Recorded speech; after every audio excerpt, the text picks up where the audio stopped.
Hi, my name's Stacey Darwish. I'm a consultant orthopaedic spinal surgeon. I work here in the Manor Private Network in Dublin, and I've been working here since November 2024. So I qualified from the University of Glasgow in Scotland in 2007, did my intern years over in Scotland before moving to Northern Ireland for my basic surgical and higher surgical training,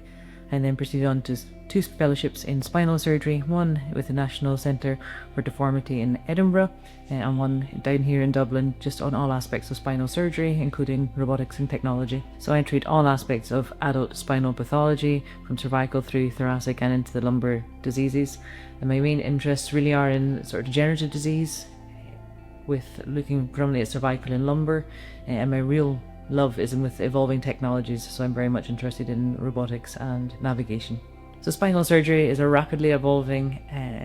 field. The Manor Private Network is very fortunate in the fact that we were one of the first areas to have robotic spinal surgery, and that would be something that I am very passionate about. So the advantage with robotic spinal surgery for placement of pedicle screws, which we do when we're using lumbar fixation,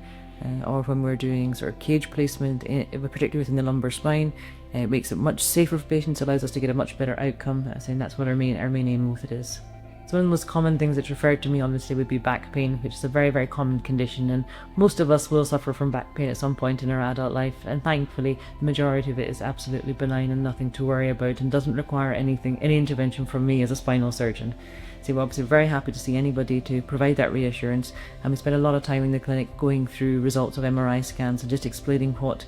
it all means from that point of view, and offering options that are not just surgical treatment for the management of pain, but also physiotherapy, as well as involvement with my pain management colleagues, and that really is the mainstay of treatment for the back pain.